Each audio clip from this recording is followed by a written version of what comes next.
अच्छा जी, हमारा अगला टॉपिक है कार्डियोमायोपैथी या कार्डियोमायोपैथी। अच्छा, कार्डियोमायोपैथी से क्या मुराद है कि आपके जो हार्ट के मसल्स हैं वो नहीं सही काम कर रहे। ठीक है, मायोपैथी मीन्स मसल्स का सही तरीके से काम ना करना। अब मसल्स या वीक हो गए हैं या हाइपरट्रोफिड हो गए हैं। ठीक है, हार्ट के मसल्स का क्या काम था, वो ब्लड को पंप करके बाहर निकाल। कार्डियोमायोपैथी तीन तरह की होती है, डायलेटेड, हाइपरट्रॉफिक या रिस्ट्रिक्टिव। डायलेटेड से क्या होगा, अगर हार्ट का साइज़ ये है तो डायलेटेड में क्या हो जाएगा, यहाँ पे ऐसे हो जाएगा। जब डायलेटेशन होगी तो क्या होगा, हार्ट का ये हिस्सा ऐसे एनलार्ज हो जाएगा। एनलार्ज होगा तो क्या होगा, आपके वेल्व्स के कस्प्स खुल जाएंगे। कस्प्स खुलेंगे तो क्या होगा, रिगर्जिटेशन होगी। और दूसरा, जब हार्ट डायलेट हो जाएगा तो क्या होगा, पूरी सही तरह पंप नहीं कर पा सकेगा। जब सही तरह पंप नहीं कर पाएगा तो उसको क्या बोलते हैं, सिस्टोलिक डिसफंक्शन। जब हार्ट सही तरह पंप नहीं कर पाता उसको हम क्या बोलते हैं, सिस्टोलिक डिसफंक्शन। जब हमने हार्ट फेलियर पढ़ा था ना, सिस्टोलिक हार्ट फेलियर और diastolic heart failure. Systolic heart failure में क्या होता है कि हार्ट पूरी तरह पंप नहीं कर पाता, और डायस्टोलिक हार्ट फेलियर में क्या होता है कि हार्ट की फिलिंग नहीं हो पाती। ठीक है। अच्छा, डायरेक्ट कार्डियोमायोपैथी की समझ लग गई। हाइपरट्रॉफिक कार्डियोमायोपैथी से क्या मुराद है, आपका जो हार्ट है उसकी जो वाल है वो थिक हो गई है, उसकी जो कैविटी है वो छोटी रह गई है। जब कैविटी छोटी रह जाएगी तो क्या होगा, ब्लड थोड़ा आएगा तो बाहर भी थोड़ा निकलेगा। इसको कहते हैं हम लोग, इस पर क्या होगा, पेशेंट को डायस्टोलिक डिसफंक्शन होगा। लेकिन डायस्टोलिक डिसफंक्शन से क्या मुराद, उसकी फिलिंग नहीं ठीक हो पाती।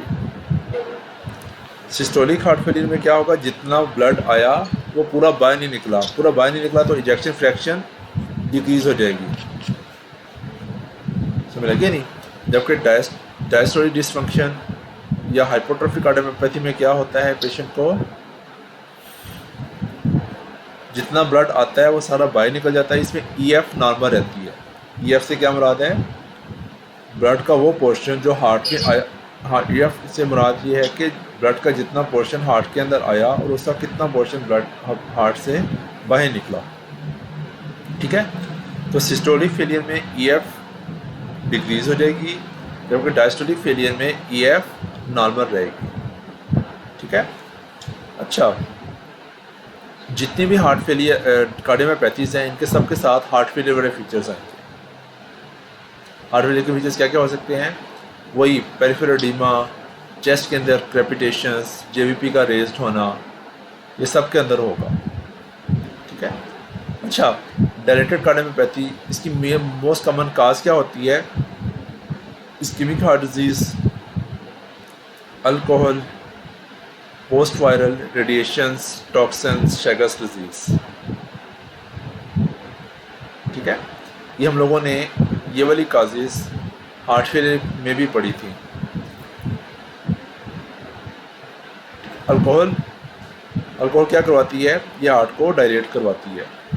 वायरस भी, रेडिएशंस भी, टॉक्सिन्स भी, और शेगर्स डिजीज़ क्या चीज़ होती है, लिशमेनिया डोनामिनी, उसकी वजह से ये पेशेंट का हार्ट डायलेट हो जाता है।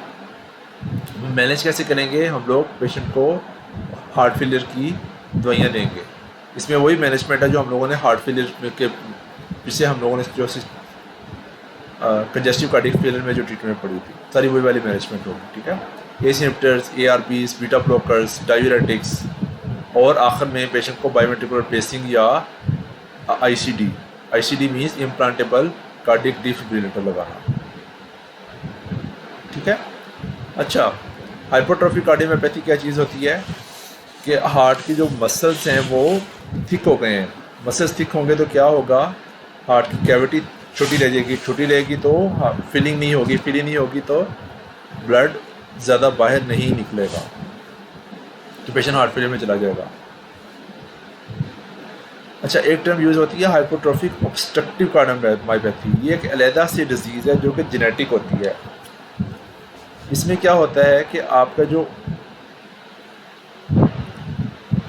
सेप्टम होता है ना, वो भी थिक हो जाता है।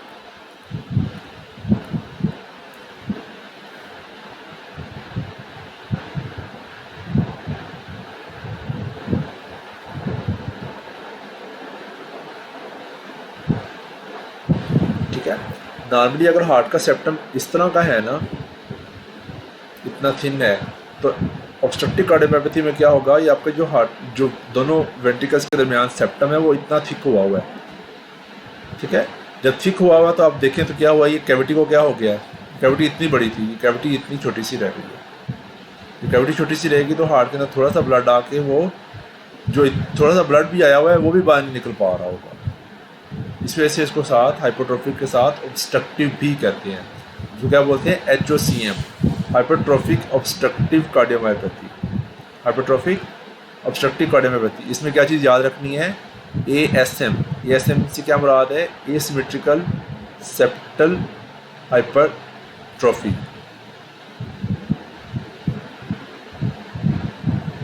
ठीक है, अच्छा जो होती है लेफ्ट वेंट्रिकल हाइपरट्रोफी, इसमें एडिशनल S4 आ रहा होता है। S4 से क्या मुराद है, हार्ट की दो साउंड्स होती हैं S1 और S2, लेकिन हार्ट फेलियर के अंदर S3 आती है और हाइपरट्रोफी में S4 आती है।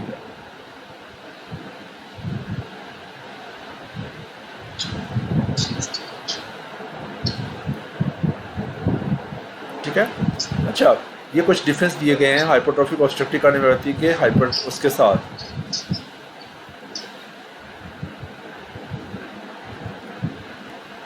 ये वही पिक्चर है जो हम लोगों ने पीछे भी देखी है दूसरी उसमें के अंदर, कि इसमें आपका जो सेप्टम है वो ज़्यादा थिक हो गया हुआ है। ठीक है, इम्तिहान में इसके मतलब जो सवाल पूछा जाता होता है वो इसके पूछते हैं systolic anterior motion of the mitral valve. Same हम लोग जब एको करते हैं ना, एको कार्डियोग्राफी, एको पे हम लोग ये चीज़ नोट कर रहे होते हैं, अगर सेप्टम के साथ माइट्रल वेल्व के एंटीरियरली मूव होता है, जिसको हम सिस्टोलिक एंटीरियर मोशन कहते हैं, ये HOCM का फीचर है। ठीक है, ये थोड़ी सी आप लोगों के लेवल से ऊंची बात है, लेकिन ये सैम का लफ्ज़ याद रखना है। HOCM के साथ सैम का लफ्ज़ याद रखना है, सिस्टोलिक एंटीरियर वाल मोशन, सिस्टोलिक एंटीरियर मोशन, ये किसी का फीचर है, HOCM का। HOCM से क्या मुराद है, हाइपरट्रोफिक ऑब्स्ट्रक्टिव कार्डियोमायोपैथी। पेशेंट का टेस्ट कौन सा करवाएंगे जी, systolic anterior motion, systolic anterior motion, systolic anterior motion.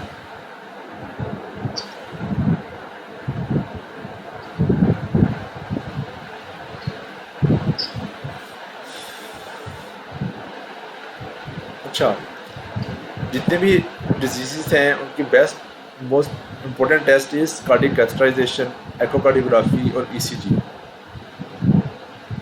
Catheterization में हमें सारे वेल्व्स का साइज़, वेल्व्स का प्रेशर और हार्ट के जो खाने हैं उनका प्रेशर मेजर कर सकेंगे हम लोग। एको में हम लोगों को विजुअली नज़र आ रहा होता है, उसमें हम मेजर कर सकते हैं, और ECG पे हम लोग लेफ्ट वेंट्रिकल हाइपरट्रोफी का क्राइटेरिया देख सकते हैं।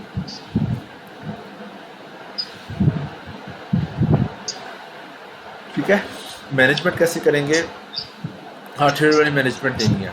अच्छा, जो HOCM का सवाल हायर लेवल इम्तिहान में लाइक लैब में जो पूछा जाता है वो ये बहुत पूछते हैं, इसमें आप लोगों ने डायूरेटिक्स नहीं देने होते। Diuretics are contraindicated in patients with hypertrophic obstructive cardiomyopathy.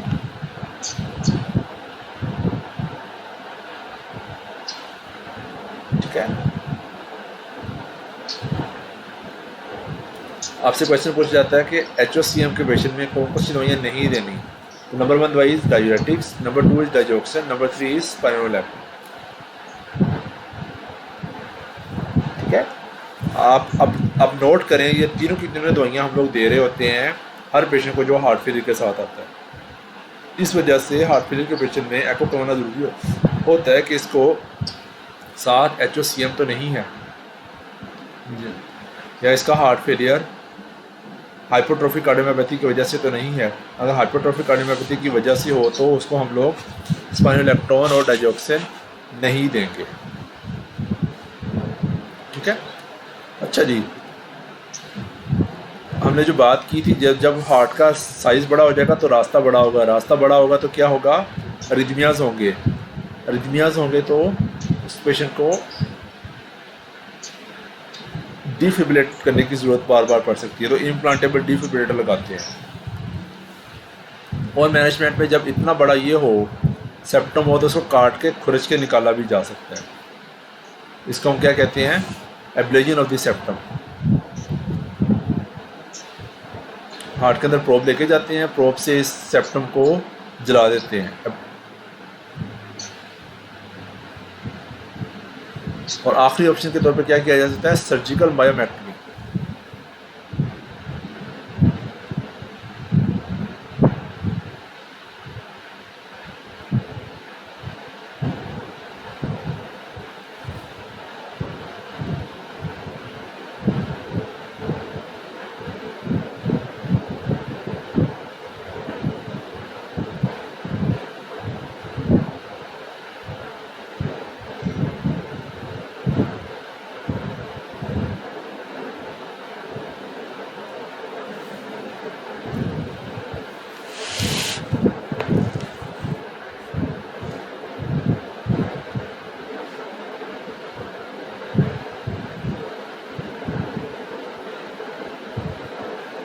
चलिए, हाइपोट्रोफिक ऑब्स्ट्रक्टिव। अच्छा, ये वाला इतना जो बड़ा सारा एरिया है, ये वाला, इसको काट के निकाला भी जा सकता है। तो काट के निकालने को हम क्या बोलते हैं, सर्जिकल मायोमेक्टमी।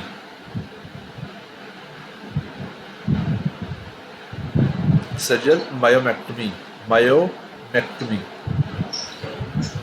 ठीक है।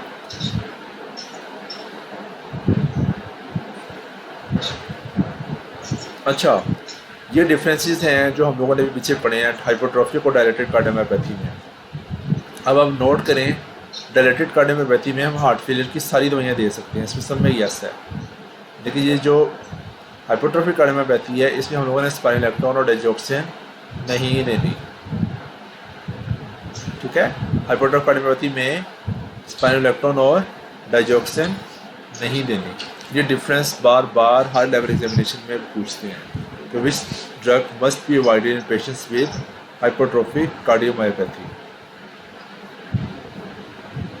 अच्छा जी, अब आखिरी है रिस्ट्रिक्टिव कार्डियोमायोपैथी। रिस्ट्रिक्टिव कार्डियोमायोपैथी से क्या मुराद है कि आपका हार्ट जो है वो उसकी वाल सख्त हो गई है।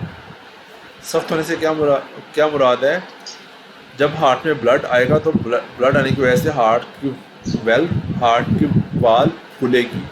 जैसे गुब्बारे में हवा भरे तो हवा भरी जाती है। अगर गुब्बारे की वाल सख्त हो जाए, जो उसके ऊपर कोई ऐसी चीज़ लगा दी जाए, सीमेंट लगा दिया जाए, ग्लू लगा दी जाए, तो वह हम लोग जितना मर्जी जोर लगाते हैं वो गुब्बारा नहीं फैलाया जा सकेगा। रिस्ट्रिक्टिव कार्डियोमायोपैथी में यही हो रहा है कि जो हार्ट के मसल्स हैं उनके अंदर कोई ऐसी चीज़ आ गई है कि जो उनमें ब्लड आ रहा है तो वो उसको अकोमोडेट नहीं कर पा रहा। ठीक है। तो ये वर्स्ट फॉर्म ऑफ कार्डियोमायोपैथी है। इसके अंदर दोनों चीज़ें हो जाती हैं, डायलेटेड कार्डियोमायोपैथी और हाइपोट्रोफी वाली दोनों फीचर्स आ सकते हैं। ठीक है। इसकी रीजंस ये बड़ा जिसके सार्कोडोसिस, माइलोडोसिस, हीमोक्रोमेटोसिस, एंडोमायोकार्डियल फाइब्रोसिस और स्क्लेरोडर्मा, ये ऐसी बीमारियां हैं जो कि वैसे ही रेयर हैं सारी की सारी। ये आपके हार्ट को भी इन्वॉल्व कर लेती है। तो रिस्ट्रिक्टिव कार्डियोमायोपैथी में लफ्ज़ क्या याद रखना है कि हार्ट के अंदर ब्लड रिस्ट्रिक्ट हो रहा है, मीन्स के हार्ट के अंदर ब्लड जा नहीं पा रहा। ठीक है। जब जाए यानी कि हार्ट की कैविटी ऐसे आना, ऐसे अगर कैविटी है तो ब्लड आने के बाद उसने ऐसे होना था, फैलना था, और फैली नहीं, वो यहाँ पे है। जितना ब्लड आया वो उधर ही खड़ा रहा है, तो हार्ट का पूरी तरह कनेक्ट भी नहीं करेगा। ठीक है। ब्लड आया तो कंट्रैक्ट करना था, इसने कंट्रैक्ट नहीं किया तो क्या होगा, ये अपनी जगह पे मौजूद है। जा रहे हो? जा रहे हो? अच्छा, चलो ठीक है। वो लगा खुला बेटा आई थी, अच्छा चलो ठीक है, 12 मिनट लौटा मैं कर लेना, ठीक है चलो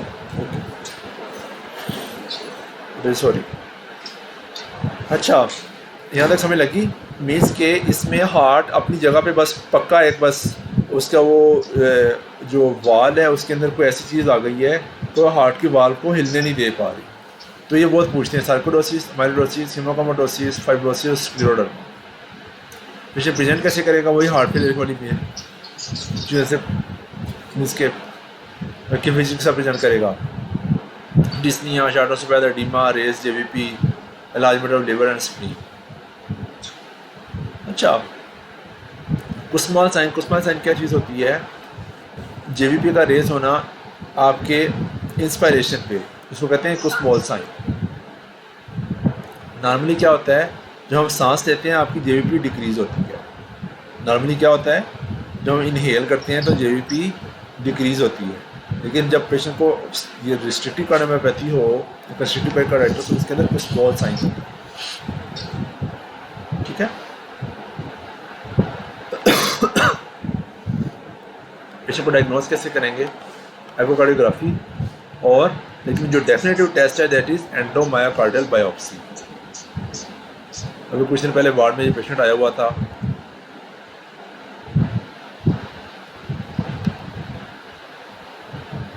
तो हम इस पेशेंट का कार्डियक एमआरआई करवा सकते हैं, और जो लेकिन जो डेफिनेटिव टेस्ट है वो क्या है, बायोप्सी करके देखनी है। ठीक है,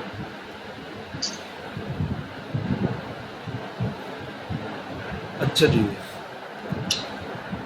अब ये कुछ आ जाते हैं features like squatting, standing, Valsalva, leg raising, जिनका आपके मरमर के ऊपर क्या असर होता है। इनको आपको थोड़ा सा ना रटा लगाना पड़ेगा, इसमें बहुत ज़्यादा वो नहीं है, इसमें ये वाला फिक्र आप याद कर लें। हार्ट के अंदर जितना ब्लड आएगा उन सब के अंदर मरमर इंक्रीज हो जाएगा, स्वाय माइट्रल प्रोलैप्स और हाइपरट्रोफिक ऑब्स्ट्रक्टिव कार्डियोमायोपैथी की, उसमें मरमर डिक्रीज हो जाएगा।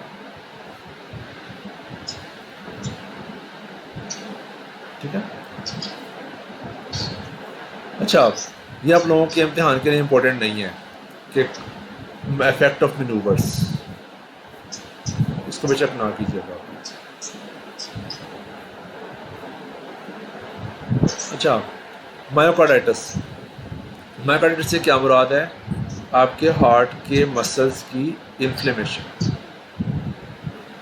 ठीक है, जब हार्ट के मसल्स की इन्फ्लेमेशन होगी तो क्या होगा, वही वाली फीचर्स आएंगे जो आपको हार्ट फेलियर में मिले। ठीक है, हार्ट के मसल्स की इन्फ्लेमेशन किस वजह से हो सकती है, किसी इन्फेक्शन की वजह से, किसी टॉक्सिन की वजह से, या किसी ड्रग की वजह से, और बाज़ औक़ात ऑटोइम्यून डिजीज़ की वजह से। ठीक है, जब भी हमारे किसी हिस्से का इन्फेक्शन होता है तो इन्फेक्शन होने की वजह से उस हिस्से को क्या हो जाता है, उस हिस्से का फंक्शन रिड्यूस हो जाता है, तो इसमें पेशेंट को क्या होगा, उसका फंक्शन रिड्यूस हो जाएगा। ठीक है, अच्छा जी,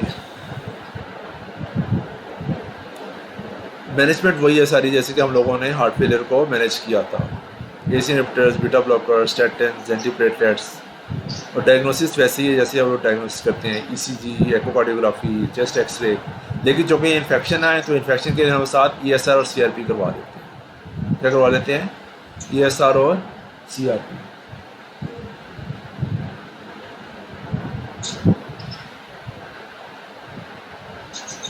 अच्छा जी, हमारा बड़ा important topic pericardial disease. Pericardium क्या चीज़ होती है, हार्ट के गिर्द जो झिल्ली होती है उसको क्या कहते हैं, पेरिकार्डियम। उस झिल्ली के इन्फ्लेमेशन को हम लोग कहते हैं पेरिकार्डाइटिस। ठीक है, उस झिल्ली की इन्फ्लेमेशन किस किस वजह से हो सकती है, इन्फेक्शन की वजह से, इन्फ्लेमेशन की वजह से, मैलिग्नेंसी की वजह से। तो मोस्ट कॉमनली जो हम लोग पेरिकार्डाइटिस देख रहे होते हैं वो ट्यूबरकुलोसिस, यूरेमिया और ऑटोइम्यून डिजीज़, ये तीन देख रहे होते हैं।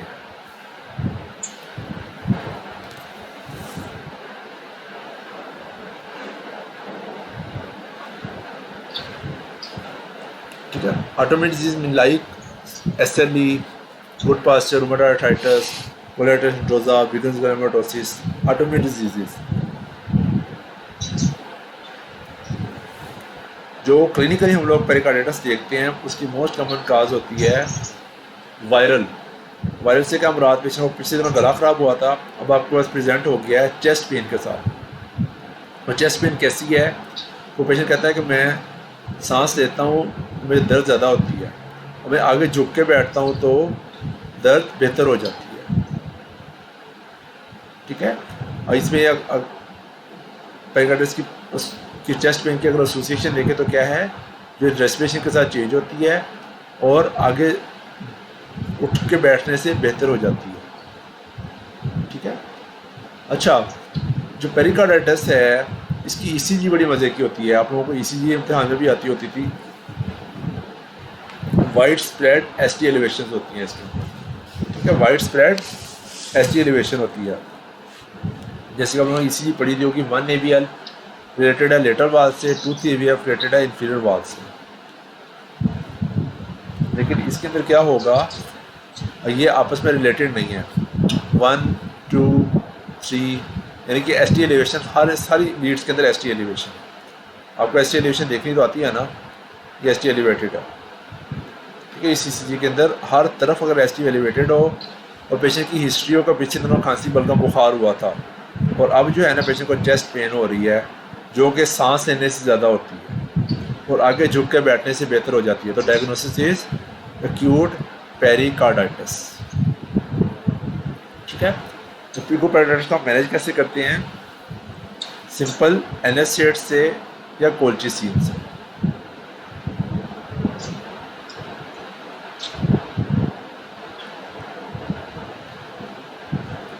इन्फ्लेमेशन है तो इन्फ्लेमेशन के लिए हम लोग एंटी इन्फ्लेमेटरी देंगे। तो एंटी इन्फ्लेमेटरी सबसे मशहूर एंटी इन्फ्लेमेटरीज कौन सी हैं, NSAIDs। अच्छा जी, पेरिकार्डियल टेम्पोनाड।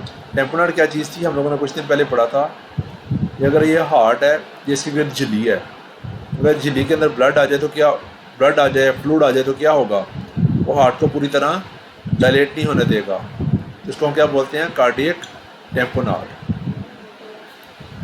पेरिकार्डिटिस जब भी बॉडी में इन्फ्लेमेशन होगी तो उस इन्फ्लेमेशन के सिक्वेंस में क्या होता है, पेशेंट को फ्लूइड आता है। ठीक है, फ्लूइड आता है तो क्या होता है, ये फ्लूइड अगर आहिस्ता आहिस्ता बढ़ता चला जाए तो क्या होगा, पेरिकार्डियल टेम्पोनाड हो जाएगा।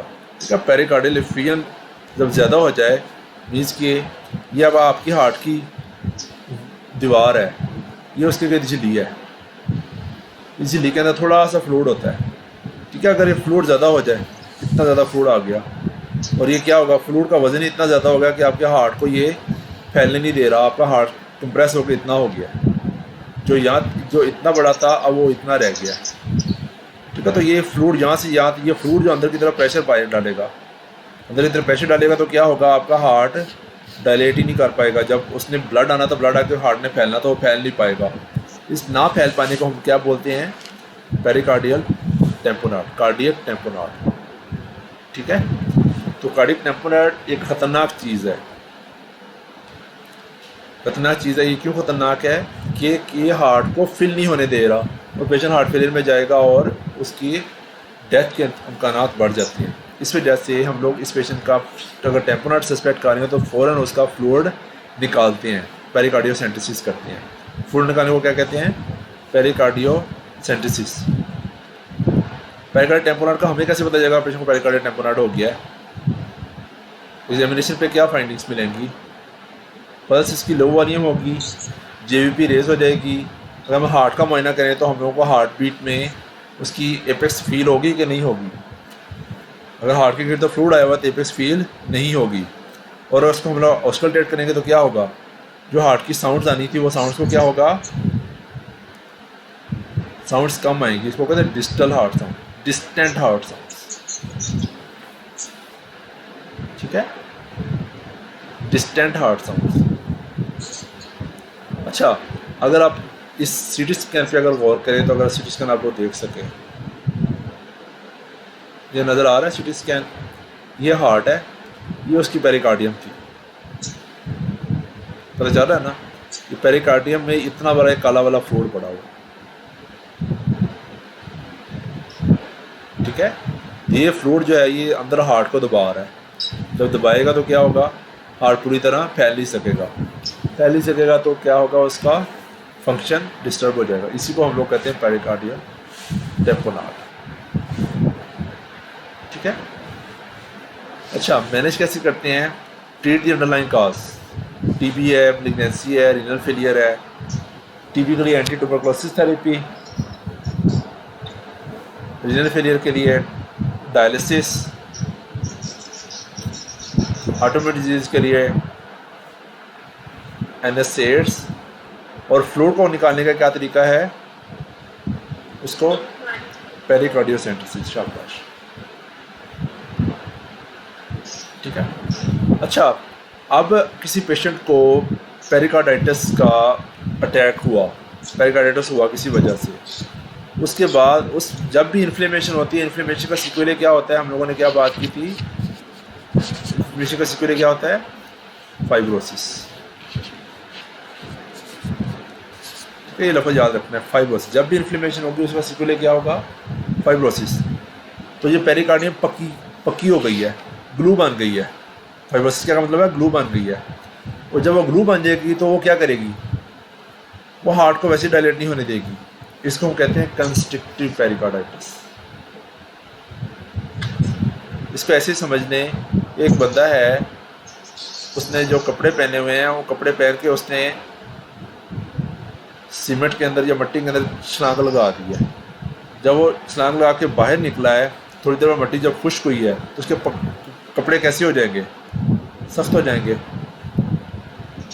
तो सीमेंट खुश्क जब होगा तो वो सख्त हो जाएंगे।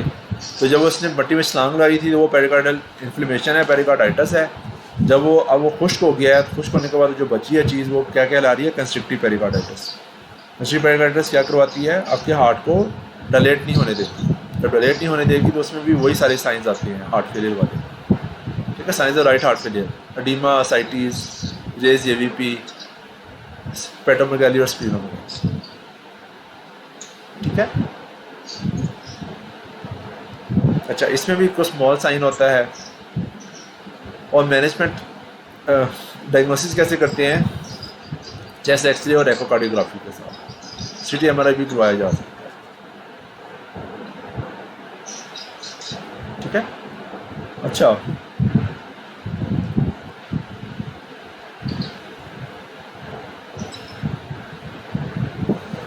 हमारा जो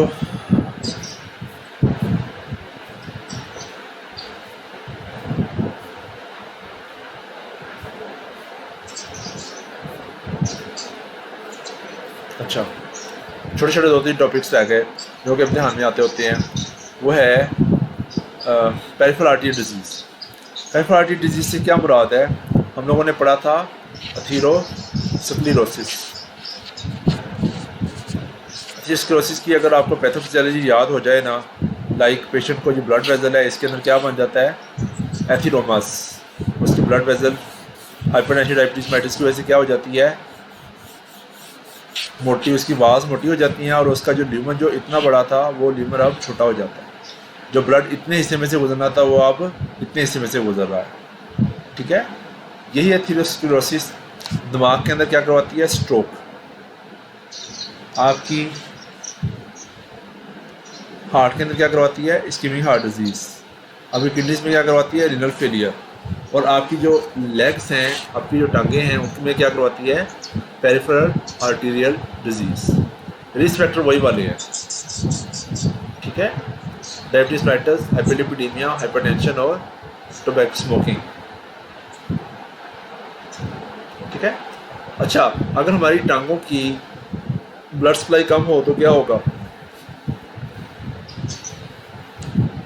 जब टांगें चलेंगी तो दर्द होगा। तो इसका भी मेन फीचर इज पेशेंट जब चलता है तो उसको पेन होती है,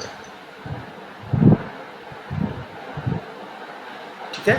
तो आपको सिनेरियो आएगा कि एक पेशेंट है, वो स्मोकर है, वो कहता है डॉक्टर साहब मैं जब चलता हूँ तो मुझे टांगों में दर्द होता है।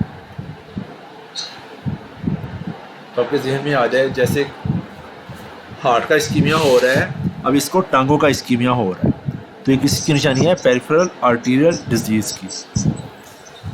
अच्छा, इसमें हम लोग करवाते हैं पेशेंट की टांगों में ब्लड प्रेशर चेक करते हैं और बाजू में ब्लड प्रेशर चेक करते हैं। इसको हम कहते हैं ABI, ankle brachial index. Ankle brachial index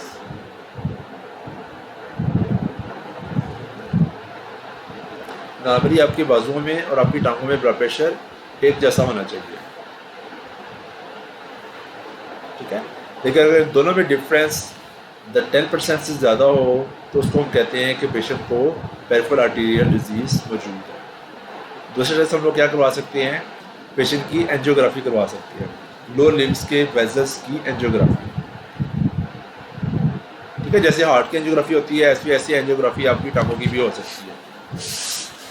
अच्छा जी, मैनेज कैसे करेंगे? हमने उसी तरह ही कि हमने ब्लड क्लॉट नहीं बनने देना, एंटीप्लेटलेट्स देंगे उस पेशेंट को, उसको एडवाइस करेंगे स्मोकिंग ना करें, ठीक है। और इसमें एक दवाई यूज होती है सिलोस्टाजोल।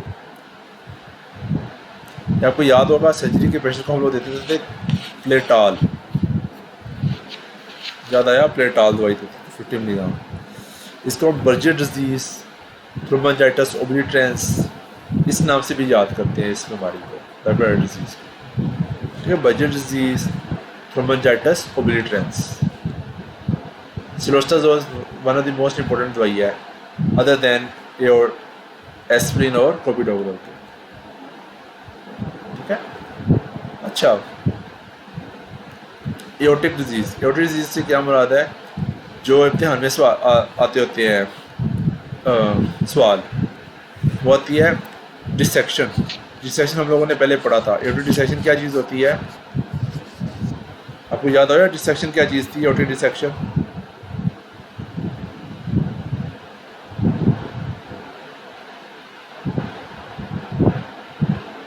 एओर्टिक डिसेक्शन याद आया क्या चीज़ होती है? एओर्टिक डिसेक्शन इसमें हम, ये आपका एओर्टा है ना, ये एओर्टा का ल्यूमन है, ठीक है। ब्लड प्रेशर पेशेंट का रेज्ड हुआ है, रेज होने की वजह से क्या हुआ है? जो आपकी अंदर वाली वाल है ना उसके अंदर खुरच आई है। खुरच आने की वजह से क्या कि जो हार्ट की जो वेल्व्स हैं, एओर्टा की जो लेयर्स हैं, वाल की जो लेयर्स हैं, वो लेयर्स फट गई हैं, लेयर्स के अंदर ब्लड आ गया। लेयर्स के अंदर जब ब्लड आएगा तो दो जगह ब्लड होगा, दो ल्यूमन बन जाएंगे, एक यहाँ पे ल्यूमन है और एक यहाँ पे ल्यूमन है। इसको हम कहते हैं एओर्टिक डिसेक्शन, ठीक है। इसमें आपको पेशेंट प्रेजेंट कैसे करता है? चेस्ट पेन जो कि बैक को रेडिएट करती है, रेडिएटिंग टुवर्ड्स बैक, और पेशेंट का ब्लड प्रेशर चेक करते हैं तो दोनों बाजुओं में ब्लड प्रेशर डिफरेंस आ रहा होता है, ठीक है। पेन बिटवीन द स्कैपुला और ब्लड प्रेशर दोनों आर्म्स में डिफरेंट।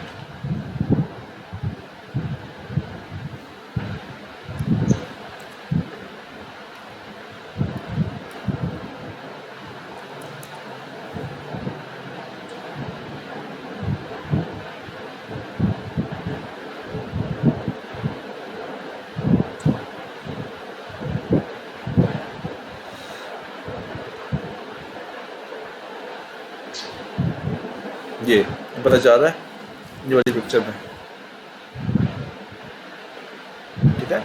ये एओर्टा से यहाँ पे रप्चर हुआ था, ब्लड निकल के बाहर आ गया, इसको कहते हैं एओर्टिक डिसेक्शन। इसकी टाइप्स होती है टाइप 1, टाइप 2, टाइप 3A और टाइप 3B, ठीक है। टाइप A और टाइप B, टाइप A और टाइप B। टाइप A हम कहते हैं असेंडिंग और टाइप B कहते हैं डिसेंडिंग एओर्टा, ठीक है। इसमें मेन मैनेजमेंट क्या होती है?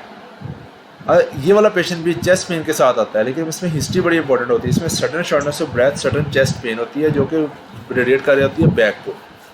तो इसमें आपने जिस चीज़ का ख्याल रखना होता है कि इस पेशेंट को हम लोग वो नहीं देते, एस्प्रिन, क्लोपिडोग्रेल और थ्रोम्बोलाइज नहीं करते। ठीक है, अगर थ्रोम्बोलाइज करेंगे तो वो एक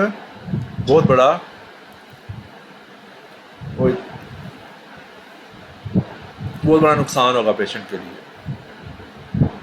ठीक है, तो इस पेशेंट में हम लोग यूजली हिस्ट्री पे बड़ा फोकस करते हैं कि चेस्ट पेन कैसी है। अगर वो बैक को रेडिएट हो रही है तो हमेशा सोचना चाहिए कि इस पेशेंट को कहीं एओर्टिक डिसेक्शन तो नहीं हो गई। ये बातें हम लोगों ने उस वक्त भी डिस्कस की थी जब उन्होंने चेस्ट पेन की काजेज पढ़ी थी। ठीक है, अब इस पेशेंट का कौन सा टेस्ट करवाएंगे, उसका टेस्ट एक्सरे देखेंगे। टेस्ट एक्सरे में हमें मीडियास्टिनम की वाइडनिंग नज़र आएगी। इस पेशेंट का सीटी एंजियोग्राम करवाएंगे या मैग्नेटिक एमआरआई करवाएंगे, एमआर एंजियोग्राम करवाएंगे या उसका ट्रांसथोरेसिक एक्वाडियोग्राफी करवाएंगे, जो चीज़ भी इजीली अवेलेबल हो। ठीक है, मैनेजमेंट क्या होती है इसकी? मैनेजमेंट होती है मेन ब्लड प्रेशर कंट्रोल और उसको डिफेक्ट को रिपेयर करना। जो टाइप ए होती है उसके लिए हमेशा हम लोग सर्जरी करते हैं। जो टाइप बी होती है इसमें हम लोग मेन फोकस होता है ब्लड प्रेशर कंट्रोल। तो अगर आपसे पूछा जाए कि एओर्टिक डिसेक्शन है, उसकी मेन मैनेजमेंट क्या है, तो आपने ये कहना है control blood pressure, control blood pressure. ठीक है, अच्छा, हमारा आखिरी टॉपिक है हार्ट डिजीज़ इन प्रेगनेंसी। अल्लाह ताला ने माँ को बहुत बड़ा दर्जा दिया है, इस वजह से कि जब बच्चा पैदा होता है ना तो माँ जो है ना बहुत सारी चेंजेस में से गुजरती है। बच्चे ने जितनी भी चीज़ें लेनी होती है सारी अपनी माँ से लेनी होती हैं। अच्छा, जब फिजियोलॉजिकली माँ के अंदर क्या क्या चेंजेस आती हैं CVS के हिसाब से, तो 50% प्लाज्मा इंक्रीज़ हो जाता है।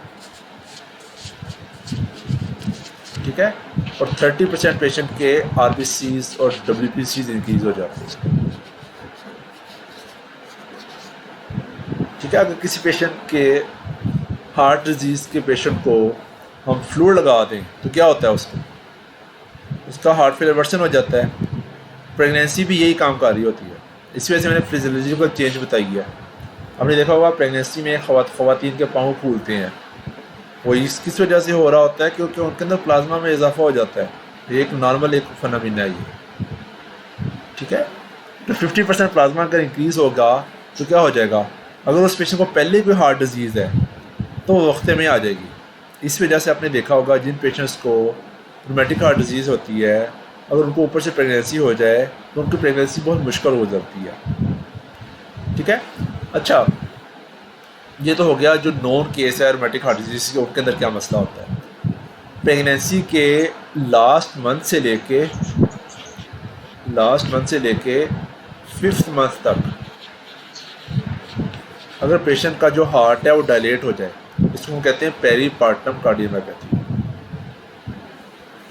ठीक है, इस पेरीपार्टम कार्डियोमायोपैथी की रीज़न क्या होती है? यूजली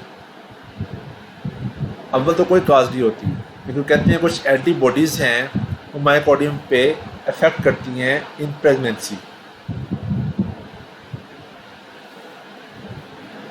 ठीक है, तो इसकी डेफिनेशन क्या होती है? पेरिकार्डियोमायोपैथी की लास्ट मंथ से लेके प्रेगनेंसी ख़त्म होने के 5 महीने तक, इस दौरान पेशेंट को हार्ट फेलियर वाले फीचर्स आए, हार्ट फेलियर वाले, उसको कहते हैं पेरीपार्टम कार्डियोमायोपैथी। मैनेज कैसे करेंगे? मैनेज उसी तरह करेंगे जैसे हार्ट फेलियर को मैनेज करते हैं। ठीक है, सिर्फ इतना याद रखना होता है कि प्रेगनेंसी अगर शुरू के दिनों में हो और पेशेंट हार्ट फेलियर के साथ आए तो उसको हम लोगों ने AC इनहिबिटर्स और डाययूरेटिक अवॉइड करनी है। लेकिन ये वाली जो स्टेज है, ये हम पेशेंट के सारे बच्चे के सारे ऑर्गन्स बन चुके हैं, बच्चा मैच्योर हो चुका है, तो इसमें डाययूरेटिक्स हम लोग दे सकते हैं, पेशेंट का हार्ट फेलियर मैनेज कर सकते हैं।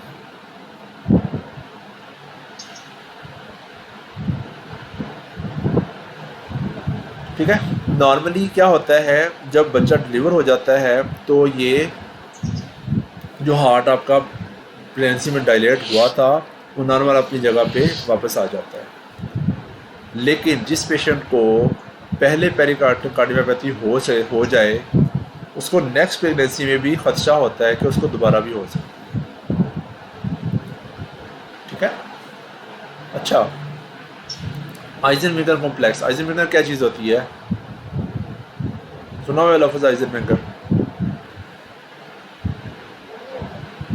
हाँ जी, सुना हुआ है, तो पता नहीं क्या चीज़ होती है। अच्छा, आपने हमने पढ़े हैं AST VST, इनके अंदर क्या होता है? ये लेफ़्ट साइड पे प्रेशर ज़्यादा है, राइट साइड पे प्रेशर डिक्रीज है। अगर यहाँ पे VST है तो क्या होगा? लेफ़्ट से राइट की तरफ ब्लड जाएगा, इसको कहते हैं लेफ़्ट टू राइट शंट। ठीक है। जब राइट साइड पे ब्लड ज़्यादा इकट्ठा होगा तो राइट साइड में ब्लड कहाँ जाना होता है? आपके लंग्स के अंदर। तो लंग्स के अंदर जो ब्लड वेजन है वो पतली होना शुरू हो जाती है। जब लंग्स के अंदर ब्लड वेजन पतली होती हैं उसको कहते हैं पल्मोनरी हाइपरटेंशन। जब पल्मोनरी हाइपरटेंशन डेवलप होना शुरू हो जाती है और ज़्यादा हो जाती है, पल्मोनरी हाइपरटेंशन वर्सन हो जाती है, तो क्या होता है? आपका जो राइट हार्ट है ना, इसके अंदर भी प्रेशर इंक्रीज होना शुरू हो जाता है। ठीक है। तो राइट हार्ट में जब प्रेशर इंक्रीज होगा तो जब लेफ्ट हार्ट से राइट हार्ट में ब्लड आ रहा था वो नहीं आएगा, जबकि राइट हार्ट से लेफ्ट हार्ट में ब्लड वापस जाना शुरू हो जाएगा। ठीक है। और अब राइट साइड पे जो ब्लड है वो कौन सा ब्लड होता है?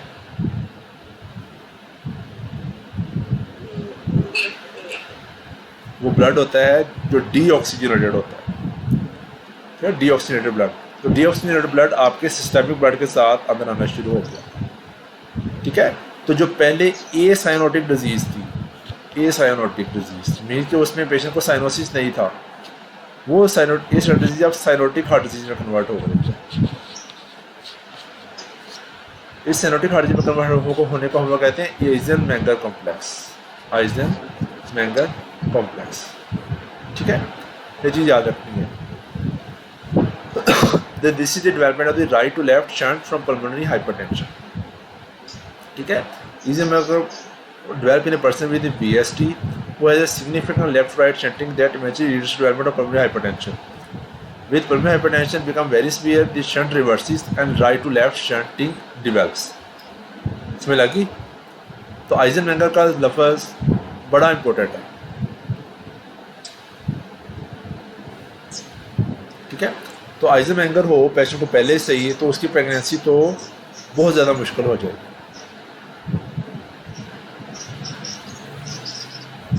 ठीक है। इसके साथ ही हमारा जो है वो कार्डियोलॉजी मास्टर दी बोर्ड से उसका क्लिनिकल वाला पोर्शन ख़त्म हो गया। अब हम कल का दिन इसकी थोड़ी सी फिजियोलॉजी और थोड़ी सी इसकी ड्रग्स और थोड़ी सी एनाटमी ये हम लोग फर्स्ट एड से करेंगे। ठीक है। इस दौरान आपका कोई क्वेश्चन है तो आप पूछ सकते हैं।